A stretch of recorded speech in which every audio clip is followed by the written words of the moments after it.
Shalom, salam sejahtera di dalam kasih Tuhan kita Yesus Kristus. Puji Tuhan, kami boleh kembali menyapa saudara-saudara yang telah terberkati lewat pelajaran Alkitab melalui pelajaran Sekolah Sabat yang terus kami tayangkan melalui channel ini. Dan pada saat ini kita kembali lagi akan mempelajari, mendalami pelajaran Sekolah Sabat. Dan sekarang ini, pada triwulan ini kita telah tiba di pelajaran yang ke-12 dengan judul Mati Seperti Benih. Saya Pendeta Edward Taliwongso, seperti biasa ditemani oleh hamba-hamba Tuhan, Pendeta Felix Gosal, dan juga Pendeta Widodo Purwanto. Sebelum kita akan masuk lebih dalam untuk mempelajari firman Tuhan, mari kita tunduk kepala dan kita berdoa. Bapa kami, Allah yang bertata dalam kemuliaan sorga, kami membutuhkan pertolongan kuasa Roh Suci, menolong membuka hati dan pikiran kami, agar kami dapat ditaburi bibit kebenaran. Mampukan kami untuk melihat kebenaran melalui pendalaman pelajaran Alkitab ini. Di dalam nama Yesus Kristus, kami sudah berdoa dan mengucap syukur. Amin.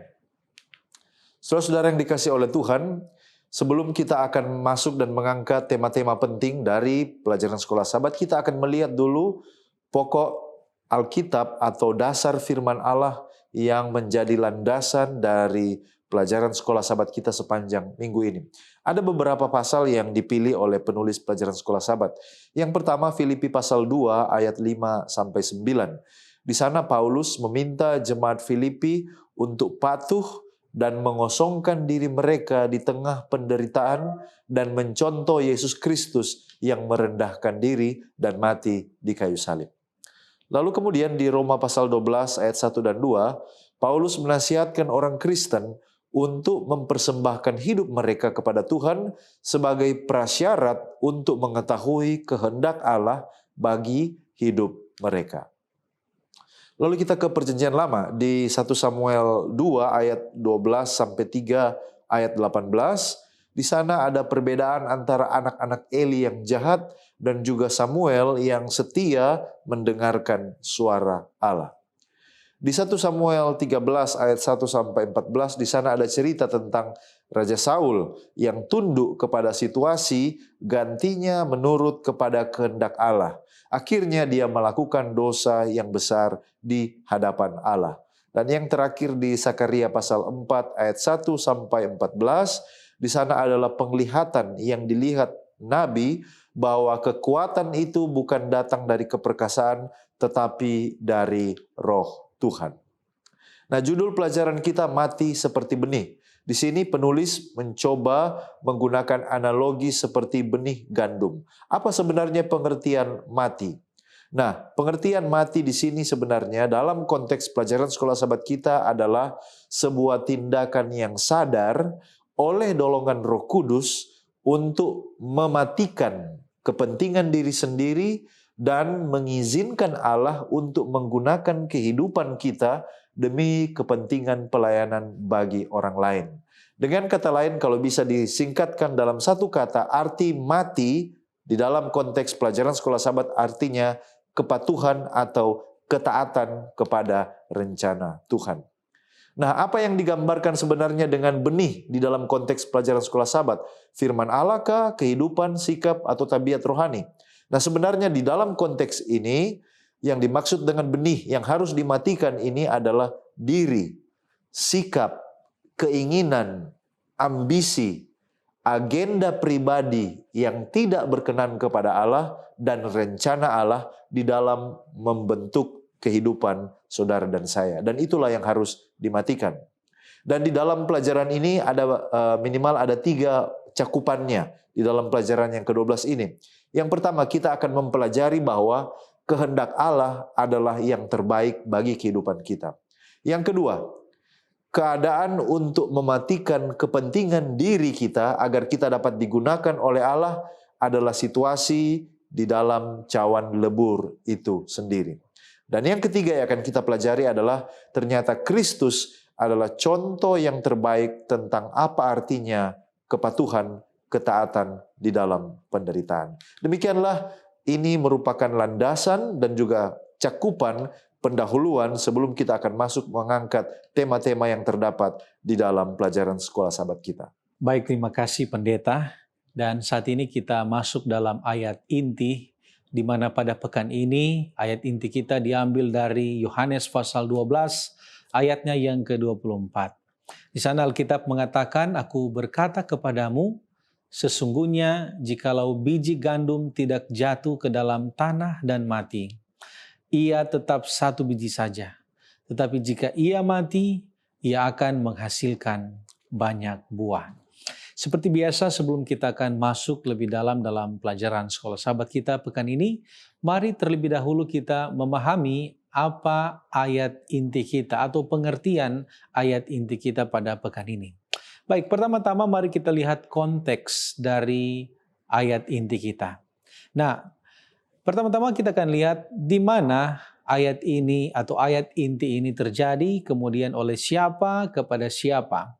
Baik, kalau kita baca kejadian ini terjadi di Yerusalem sehubungan dengan informasi yang kita dapatkan di ayat yang ke-12, yaitu peristiwa ini terjadi setelah Yesus masuk ke Yerusalem. Pada saat itu ketika dia dieluk-elukan, di mana putri-putri Sion mereka melambaikan daun palem dan menyambut Yesus untuk datang. Dan pada saat itu ada banyak orang yang hadir menyaksikan bagaimana Yesus menaiki keldai dan masuk ke dalam kota Yerusalem. Nah, oleh siapa kata-kata ini diberikan? Tentu kata-kata ini diucapkan oleh Yesus itu sendiri. Nah, kepada siapa? Tentu kepada Filipus dan Andreas, ya. Kalau kita baca cerita ini, kata-kata ini Yesus berikan sebagai jawaban atas laporan yang Yesus terima dari Filipus dan Andreas jika ada orang-orang Yunani yang saat itu mencari Yesus. Nah, siapa orang-orang Yunani ini? Alkitab tidak jelas menjelaskan siapa mereka, tetapi menurut beberapa sarjana Alkitab kurang lebih ada 3 fakta tentang orang-orang Yunani ini. Yang pertama, mereka ini adalah orang Yunani yang tinggal di daerah sekitar Galilea. Ada 10 daerah Yunani di sana dan mereka diperkirakan berasal dari tempat-tempat ini.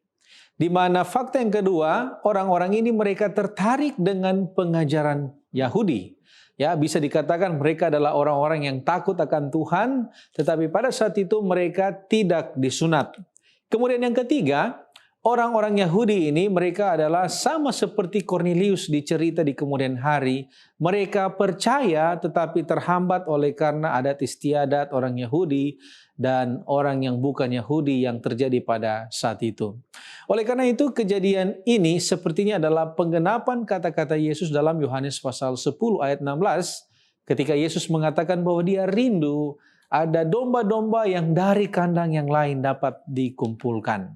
Nah, siapa yang dimaksud dengan aku dan mu di dalam ayat inti kita? Ya, kalau kita baca ayat inti kita ada kata aku berkata kepadamu. Ya, di sini kalau kita lihat satu ayat sebelumnya yaitu ayat 23, di sana dikatakan tetapi Yesus menjawab mereka yaitu kepada Andreas dan Filipus, katanya, telah tiba saatnya anak manusia dimuliakan. Dan Yesus melanjutkan dengan ayat inti kita. Nah, jadi di sini, aku di sini adalah Yesus itu sendiri. Dan dia sementara menunjukkan kata-kata ini kepada Filipus dan Andreas. Namun, saat yang sama kita juga harus mengingat bahwa peristiwa ini terjadi pada saat ada banyak orang di sana.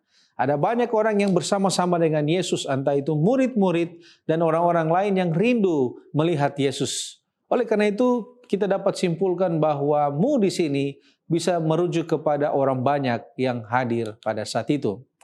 Dan apa dan siapa yang dilambangkan dengan biji gandum, ya. Nah, saudara-saudara, sebenarnya ini adalah ilustrasi yang sederhana yang Yesus ambil dari proses penabur dan penuai. Di mana ilustrasi ini tidak dijelaskan maknanya, tetapi artinya begitu jelas dan mudah dipahami. Ya, biji gandum itu adalah Yesus itu sendiri, di mana maknanya adalah dengan kematian Yesus ada banyak orang yang akan dituai dalam kerajaan surga. Nah, apa yang dimaksudkan dengan tanah di sini? Di dalam konteks Yesus sendiri, tanah di sini adalah penderitaan dan kematian. Tempat yang berbeda dengan kemuliaan dan kebesaran surga. Dan Yesus harus meninggalkan surga, kemudian dia menderita, dia mau melalui kematian, dan itu ada proses ketika benih itu dijatuhkan ke tanah, dan dia harus mati di sana, tetapi oleh karena kematian itu akan ada panen raya, di mana orang-orang yang dia mati untuknya akan diselamatkan. Dan di dalam konteks atau dunia teologi, konsep ini disebut dengan life is given through death. Baik, terima kasih pendeta. Dan melanjutkan pembahasan tentang ayat inti kita, apa yang dilambangkan dengan mati dalam konteks ayat inti kita? Mati dalam konteks ayat inti kita ini melambangkan pengorbanan dan kematian Yesus itu sendiri untuk menyelamatkan dunia yang sudah berdosa. Yohanes pasal yang ke-12 ayat 33 jelas di sana dikatakan. Ini dikatakannya untuk menyatakan bagaimana caranya ia akan mati.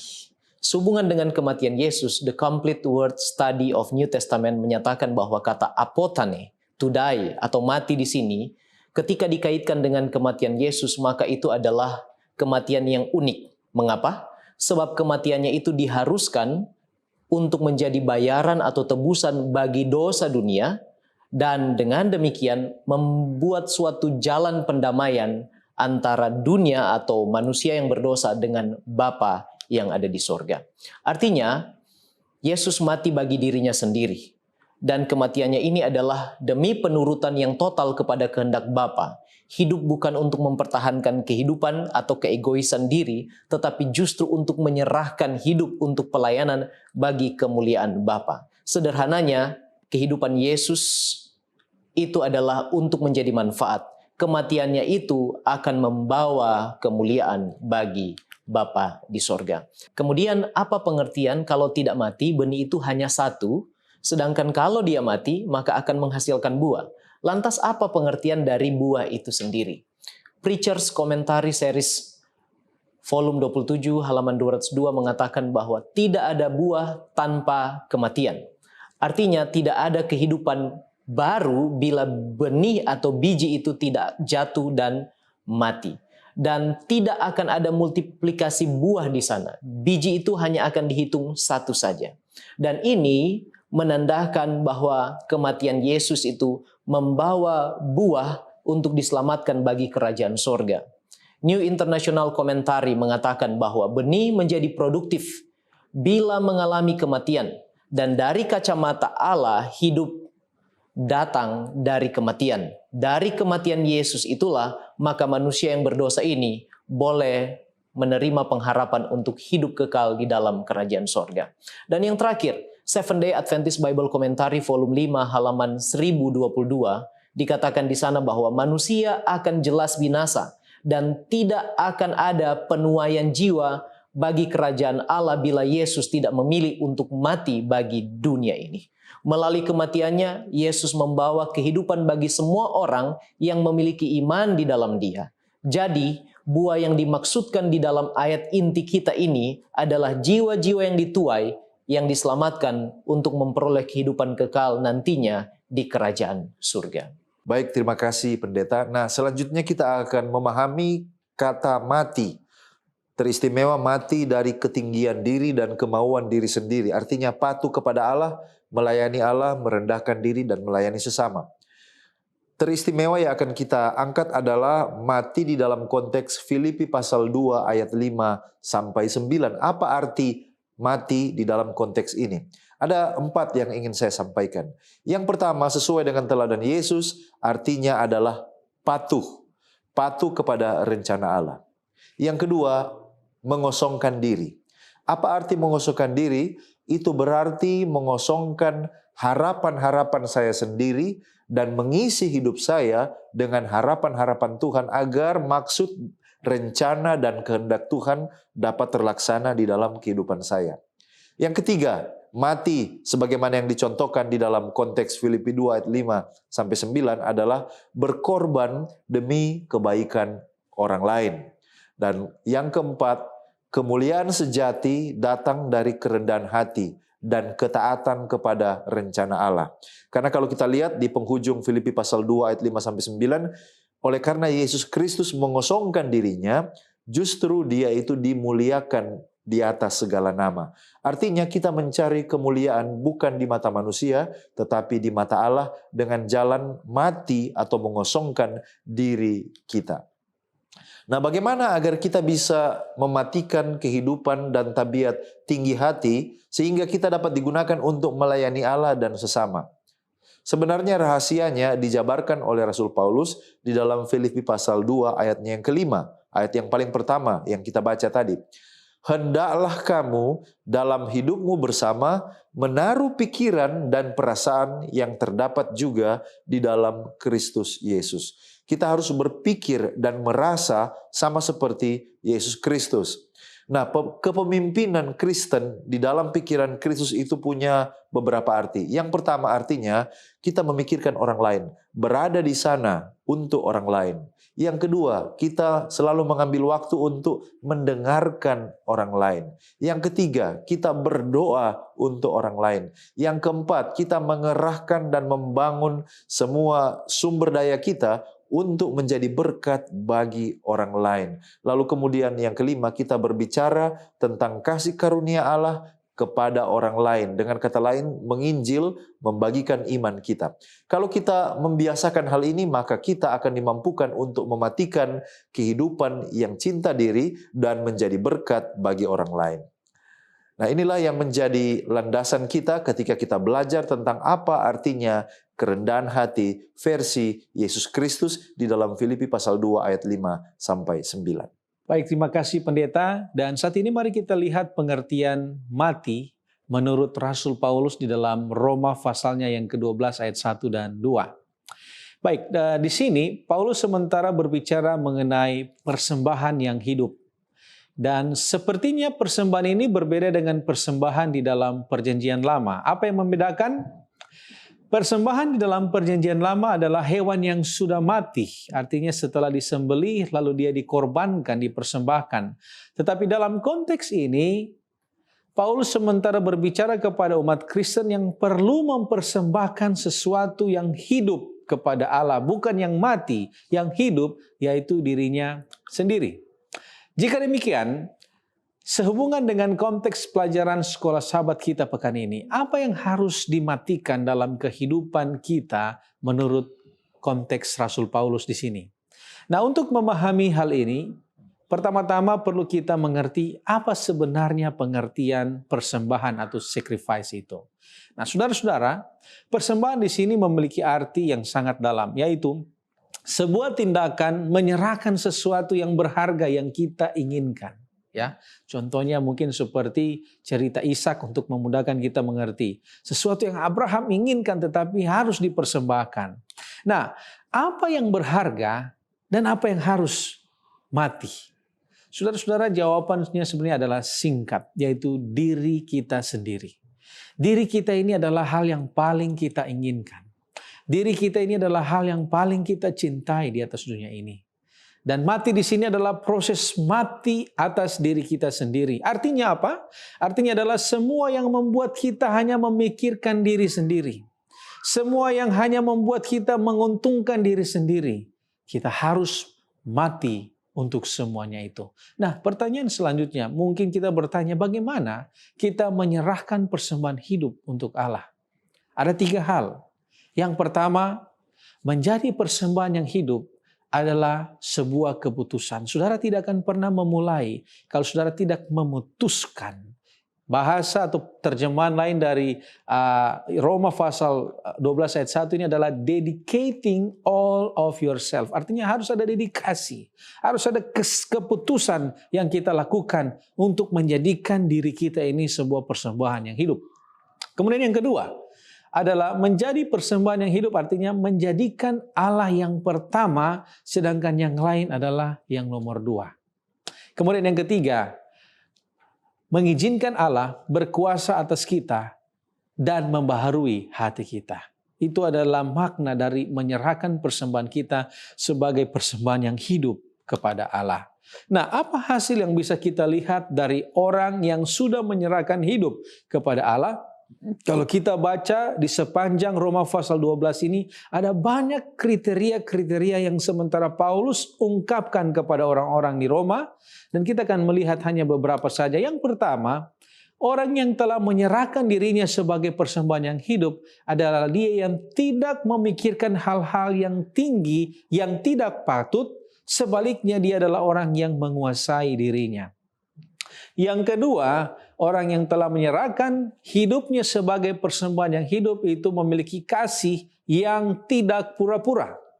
Yang ketiga, mereka yang telah menyerahkan diri sebagai persembahan yang hidup adalah mereka yang menjauhi kejahatan dan suka dengan perbuatan baik. Yang keempat, mereka adalah orang-orang yang sering mendahului dalam memberikan hormat. Kemudian yang kelima, mereka adalah orang-orang yang rajin, tidak kendor dalam melayani Tuhan. Dan saudara bisa baca di ayat selanjutnya, masih banyak lagi, hingga ayat yang ke-21, mereka adalah orang yang selalu mengalahkan kejahatan dengan kebaikan, bukan mengalahkan kejahatan dengan kejahatan. Itu adalah hal yang nyata yang Paulus sementara angkat, bukti bahwa kita telah menyerahkan kehidupan kita sebagai persembahan yang hidup. Baik, terima kasih Pendeta. Dan sekolah sahabat kita menyinggung juga tentang kehidupan Samuel di sana.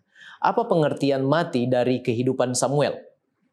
Yang pertama, mati dalam konteks kehidupan Samuel adalah memiliki hati nurani yang bersih yang hanya tertuju kepada Allah. Kita ingat bahwa ada Imam Eli di sana dan dia memiliki anak Hofni dan Pinehas. Mewarisi tanggung jawab yang kudus sebagaimana ayah mereka Eli, Hofni dan Pinehas lebih berfokus kepada penarikan duniawi. Gantinya memilih untuk melayani Allah dengan hati nurani yang murni, mereka justru melayani dengan motif untuk melayani diri sendiri atau selfish. Dan ini berbanding terbalik dengan Samuel yang masih kecil, justru memiliki dorongan yang kuat untuk melayani Allah dengan hati nurani yang murni. Dia punya semangat untuk menyerahkan kehidupannya dalam pelayanan kepada Tuhan. Dan hal itu membantu dia untuk menjadi sangat peka terhadap bisikan ilahi sehingga dia mampu mendengarkan suara Tuhan ketika Tuhan berbicara kepadanya. Yang kedua, mati dalam konteks cerita atau kehidupan Samuel, yaitu menurut tanpa berbantah. Samuel yang masih kecil itu, setiap kali dia mendengar suara yang memanggil namanya, dia selalu katakan, "Ini aku, Bapa." "Ya, Bapa." Ia bahkan berlari kemudian menemui Eli dan dia katakan, "Ini aku, Bapa." Artinya apa? Di dalam 1 Samuel pasal 3, 4 sampai 8, Samuel selalu menurut tanpa membantah. Ketika dia mendengar suara itu, dia langsung menurut. Dan kemudian ketika Eli menginstruksikan sesuatu kepadanya, dia pun menurut tanpa membantah dari perintah Eli. Dan yang ketiga, mati dalam konteks Samuel adalah merespons bisikan Allah itu. Bukan hanya mendengar lantas berdiam diri. Tetapi ketika Samuel mendengar suara Allah, ia menjawab. Seperti yang diinstruksikan Eli tadi, "Berbicaralah, sebab hambamu ini mendengar." 1 Samuel pasal yang ketiga ayat 10. Seventh Day Adventist Bible Commentary volume 2 halaman 466. Samuel diinstruksikan untuk berpikir, menganggap bahwa dirinya adalah hamba Allah walaupun dia masih kecil, dan siap untuk mendengar petunjuk Allah serta melakukan perintahnya. Itulah pengertian mati dalam konteks kehidupan Samuel. Nah, bagaimana kita dapat mendengar bahwa Allah telah berbicara kepada kita, khususnya dalam konteks saat kita berada di dalam cawan lebur? Satu hal yang penting, hanya Roh Kudus yang akan menyanggupkan kita mengetahui bahwa Allah telah berbicara kepada kita saat berada di dalam penderitaan hidup atau cawan lebur kehidupan.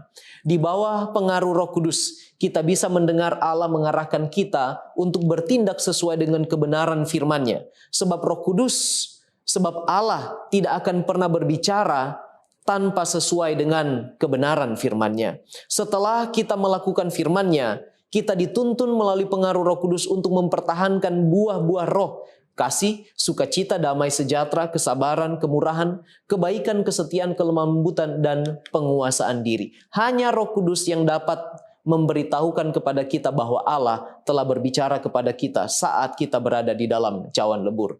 Lantas bagaimana jika Allah memberikan jalan atau jawaban terhadap permasalahan kita itu terlambat. Yang pertama kita harus ingat, stop untuk menganggap diri kita itu cukup bijak tanpa Tuhan.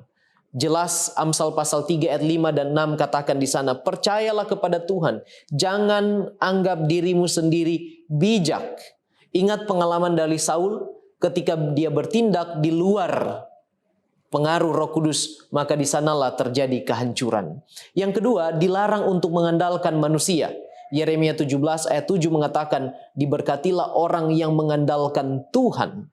Gantinya kita harus mengandalkan Tuhan. Tunggu dia, sabar sampai dia menyatakan kuasanya untuk menolong kita tepat pada waktunya sendiri. Dan pada akhirnya ketika kita turut kepada Tuhan, maka kita akan tetap tenang bersukacita dalam cawan lebur. Sebab Mazmur pasal 46 di sana jelas dijabarkan, Allah itu bagi kita tempat perlindungan dan kekuatan, sebagai penolong dalam kesesakan sangat terbukti. Baik, terima kasih pendeta. Di dalam pelajaran sekolah sahabat kita, kata mati ini disesuaikan dengan konteks cerita yang diangkat oleh penulis pelajaran sekolah sahabat. Seperti contoh, mati kita akan pelajari dalam konteks pengalaman dari Raja Saul. Mati dalam konteks ini artinya mematikan rasa percaya diri dan hanya percaya kepada Allah. Nah, apa pengertian mati yang justru tidak diamalkan atau dipraktekkan oleh Raja Saul? Ada 4 yang saya temukan di sini yang saya rindu bagikan. Yang pertama adalah kita tidak mengandalkan penglihatan kita. Itu artinya mati. Kita tidak mengandalkan apa yang kelihatan karena iman bukan yang dilihat, bukan yang dirasa. Yang kedua, tidak mengandalkan pikiran manusiawi kita. Yang ketiga, tidak mengandalkan perasaan manusiawi kita. Artinya 3 hal ini, penglihatan, pikiran, dan perasaan yang seringkali menuntun kita untuk membuat keputusan yang justru bertentangan dengan kehendak Tuhan. Dan yang keempat, bertindak berdasarkan penilaian dari 3 elemen tadi, penglihatan, pikiran, perasaan, yang justru adalah bertentangan dengan kehendak Allah. Itulah kesalahan yang telah dilakukan oleh Raja Saul, dan kita boleh belajar bahwa dengan menghindari hal-hal ini, kita dapat benar-benar berjalan sesuai dengan kehendak Tuhan. Nah, bagaimana dengan percaya diri secara rohani? Apakah ini baik? Nah, jawabannya adalah tergantung kepada siapa kita meletakkan kepercayaan diri itu. Hal ini bisa menjadi salah apabila kita meletakkan kepercayaan diri itu kepada hal-hal selain Allah dan kepada firman-Nya. Tidak salah kita memiliki kepercayaan diri, tetapi kita harus memahami dengan benar kepada siapa atau di mana kita meletakkan kepercayaan diri itu. Nah, kita bisa belajar tentang confidence atau kepercayaan diri dari pengalaman Raja Hizkia ketika dia menghadapi serangan Sanherib Raja Asyur. Kita boleh baca itu di dalam 2 Tawarik 32 ayat 7 dan 8. Kalau kita baca 2 Tawarik 32 ayat 7 dan 8 mengatakan, kuatkanlah dan teguhkanlah hatimu. Janganlah takut dan terkejut terhadap Raja Asyur serta seluruh laskar yang menyertainya. Karena yang menyertai kita lebih banyak daripada yang menyertai dia. Nah, sepintas kalau kita hanya baca dari 1 ayat ini saja, sepertinya Raja Hizkia membanggakan bahwa dia punya pasukan yang banyak.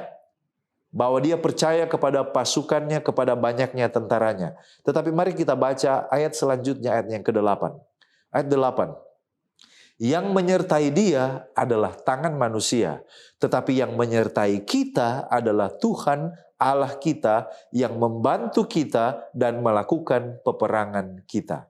Jadi ternyata Hizkia tidak mengandalkan tentara dan jumlahnya, tetapi dia membandingkan bahwa yang menyertai Sanherib adalah tangan manusia, sementara yang menyertai kita adalah tangan Allah. Dan kalau kita baca, selanjutnya dikatakan, oleh kata-kata Hizkia Raja Yehuda itu, rakyat mendapat confidence, rakyat mendapat kepercayaan kembali. Jadi apakah boleh kita memiliki kepercayaan diri, confidence, tetapi secara rohani? Jawabannya adalah boleh, tetapi kita harus benar-benar berhati-hati, jangan sampai mengandalkan diri kita kepada hal-hal selain daripada firman dan Allah sendiri. Nah, pertanyaan selanjutnya, bagaimana menumbuh kembangkan percaya kepada Allah? Satu hal yang harus kita ingat bahwa Allah tidak selalu menghalaukan masalah atau pergumulan dari kehidupan kita. Tetapi Allah menggunakan pergumulan atau masalah itu sebagai cawan lebur untuk mengajarkan kita supaya kita bergantung kepadanya. Minimal ada 4 hal yang boleh saya bagikan bagaimana menumbuh kembangkan percaya kita kepada Allah. Yang pertama, tidak mengandalkan logika, pendapat manusia ataupun penilaian manusia. Sangat umum kita terpengaruh oleh logika, pendapat manusia, dan penilaian manusia terhadap keputusan yang harus kita ambil. Yang kedua, tidak mengandalkan pengalaman masa lalu kita. Seperti contoh, Nabi Elia takut kepada ancaman Izebel. Padahal dia baru melihat, baru menyaksikan bagaimana dia menang di atas Bukit Karmel melawan 400 nabi-nabi Baal. Tetapi ternyata pengalaman mujizat itu tidak cukup membuat Nabi Elia percaya diri dan punya iman yang kuat ketika mendengarkan ancaman pembunuhan dari Ratu Izebel. Jadi jangan berharap mengandalkan pengalaman masa lalu. Yang ketiga, berharap kepada solusi atau penyelesaian dalam cara yang dikehendaki oleh Allah. 1 Tawarik 28 ayatnya yang ke-9. Yang keempat, tidak melarikan diri dari masalah atau justru menghindari Allah sementara kita berada di dalam cawan lebur, tetapi kita tetap setia mencari Tuhan. Mazmur 24 ayatnya yang ke-6. Kalau kita mempraktikkan hal ini, maka ini dapat menumbuh kembangkan rasa percaya kita kepada Allah dan semakin mengurangi kita untuk bergantung kepada kekuatan dan pengalaman diri kita sendiri. Baik, terima kasih pendeta. Dan selanjutnya mari kita lihat pengertian mati dalam konteks cerita Sakaria. Nah, tentu tidak asing di pendengaran kita ayat yang sering kita dengarkan, yaitu Sakaria pasal 4 ayat 6. Ya, di mana Alkitab mengatakan, maka berbicaralah ia, katanya, inilah firman Tuhan kepada Zerubabel bunyinya, bukan dengan keperkasaan dan bukan dengan kekuatan, melainkan dengan rohku, firman Tuhan semesta alam. Nah, saudara-saudara, mari kita lihat apa pengertian mati dari ayat ini. Nah, kalau kita bisa lihat baik-baik, mati di sini berarti kita tidak menggunakan kekuatan sendiri atau tidak menggunakan kekuatan apa saja, entah itu kehebatan kita atau kehebatan orang lain untuk menghadapi persoalan yang kita hadapi. Ya, baik. Sebelum kita lanjut, Zerubabel di sini adalah pemimpin rakyat, pemimpin sipil, ya. Dan saat itu dia telah berusaha dengan keras untuk membangun rumah Allah. Ada beberapa pengertian mati yang bisa kita pelajari dari kisah Zerubabel dan Sakaria ini. Kalau kita baca di buku Roh Nubuat, para nabi dan raja, di sana dikatakan bahwa Zerubabel ini adalah orang yang berkuasa saat itu. Dan kenapa dia harus mati? Mati di sini artinya adalah dia tidak menggunakan kekuatan, kekuasaan atau jabatan untuk dirinya sendiri, tetapi dia menggunakan itu sebagai kesempatan untuk menolong orang lain. Ya. Kemudian yang kedua, mati di sini adalah berarti semua usaha, kerja keras yang telah dia berikan saat itu tidak ada artinya dibandingkan dengan pertolongan yang diberikan oleh Tuhan. Artinya, mungkin Zerubabel telah membantu mengalahkan musuh-musuh Yahudi. Dia telah meletakkan dasar dari pembangunan, tetapi itu bukan karena kekuatan dia, tetapi itu oleh karena kuasa Roh Allah. Oleh karena itu, apakah saat dalam cawan lebur ada pengganti yang dapat mengambil masalah dan penderitaan kita? Ya, tentu bisa. Ada dua hal. Yang pertama secara negatif dan yang kedua secara positif. Mari kita lihat yang pertama. Menggunakan pengganti secara negatif adalah ketika kita menggunakan apa saja untuk mengambil alih masalah kita. Contohnya, menggunakan jabatan kita, menggunakan pengaruh kita, atau mungkin menggunakan orang dalam, dan lain sebagainya untuk mengambil alih masalah kita. Sedangkan secara positif, itu artinya adalah kita datang kepada Tuhan, agar Tuhan yang memiliki kekuatan dapat mengambil masalah kita, datang kepada Tuhan. Ya, ada banyak referensi dalam Alkitab yang menyatakan bahwa Tuhan menyuruh kita untuk diam dan Dia yang akan berperang untuk kita. Jadi itu kira-kira yang dapat kita pelajari, bagaimana Tuhan dapat menolong kita di dalam cawan lebur ini. Baik, terima kasih pendeta. Dan sebagai kesimpulan dari diskusi kita pada saat ini, kita harus bertanya, bagaimanakah kita dapat mati dan hidup bertumbuh seperti benih? Dan di sana apakah peran Roh Kudus di dalam proses ini? Sir Edwin Hoskins dalam bukunya The Fourth Gospel, halaman 424, mengatakan bahwa contoh pengorbanan Yesus yang tidak menyayangkan nyawanya sendiri, justru menyerahkan hidupnya untuk menjadi korban tebusan bagi dosa dunia, telah menjadi suatu pelajaran yang sangat penting bagi semua orang Kristen tentang arti kehidupan. Sebuah kehidupan yang melayani, kehidupan mengikuti Yesus untuk belajar terus menurut kepada Bapa. Dan dengan demikian orang Kristen akan selalu bersama-sama dengan Yesus. Kalau kita menurut, kalau kita belajar daripadanya untuk tunduk kepada Bapa, maka kita akan selalu bersama Yesus baik di dunia ini maupun ketika kita berada di dalam kerajaan sorga pada hari Maranatha. Melayani Yesus menurut, kemudian mati berkorban, dan kemudian hidup adalah upahnya, adalah menghidupkan kehidupan yang berkenan bagi Allah. Dan kehidupan yang seperti ini menurut Roma pasal yang ke-8 ayat 13 sampai 14. Mari kita buka Alkitab kita di dalam Roma pasal yang ke-8 ayat yang ke-13 dan ayat yang ke-14. Di sana dikatakan demikian. Sebab jika kamu hidup menurut daging, kamu akan mati. Tetapi jika oleh Roh kamu mematikan perbuatan-perbuatan tubuhmu, kamu akan hidup. Semua orang yang dipimpin Roh Allah adalah anak Allah.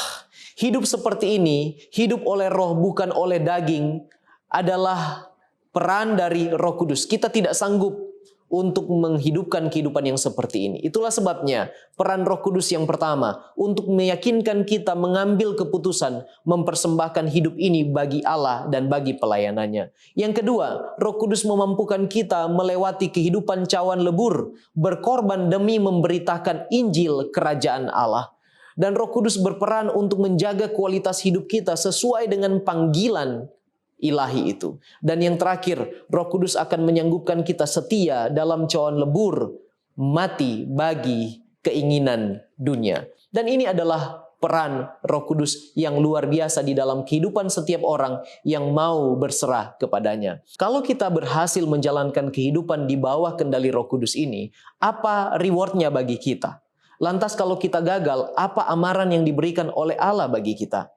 Yesus berkata di dalam Yohanes pasal yang ke-12 ayat yang ke-25, barang siapa mencintai nyawanya, ia akan kehilangan nyawanya. Tetapi barang siapa tidak mencintai nyawanya di dunia ini, menurut versi Matius pasal 10 ayat 39, 16 ayat 25, serta Lukas pasal 9 ayat 24, kehilangan nyawa karena aku, karena Yesus, dan karena Injil menurut Markus 8 ayat 35, maka ia, orang ini, akan memeliharanya untuk hidup yang kekal. Jelas, reward bagi kita yang hidup di bawah kendali Roh Kudus, menghidupkan kehidupan yang berkorban bagi Injil Kerajaan Allah, maka janji Allah, kita akan memperoleh kehidupan yang kekal. Tetapi sebaliknya, jikalau kita gagal, maka kita diamarkan, diperingati bahwa kita akan kehilangan hidup yang kekal. Jadi mari kita terus berdoa selama masih ada kesempatan, selama Roh Kudus masih berbisik dan suaranya masih terdengar keras, maka kita terima panggilan untuk hidup di bawah kendali Roh Kudus. Dan pada akhirnya saya berharap kita semua yang percaya kepada Tuhan, yang hidup sesuai dengan kehendak dan perintahnya, yang menurut Tuhan dengan sepenuh hati, akan menikmati hidup yang kekal pada waktu Dia datang kembali ke dunia ini. Mari kita tunduk kepala dan kita satu dalam doa. Bapa kami yang bertahta di dalam kemuliaan surga, kami bersyukur oleh karena Tuhan baik, telah memberikan kami kesempatan untuk belajar daripada-Mu, di mana kami ya Tuhan diperingatkan untuk hidup sesuai dengan kehendak-Mu ya Tuhan, untuk menurut kepada pengaruh dan bisikan Roh Kudus, untuk terus menyerahkan hidup kami sebagai persembahan yang hidup yang kudus, yang berkenan di hadapan-Mu. Untuk kami berubah oleh pembaharuan budi kami dan tidak menjadi seperti dunia ini. Sesungguhnya kami tidak sanggup, sebab kami manusia daging, Tuhan.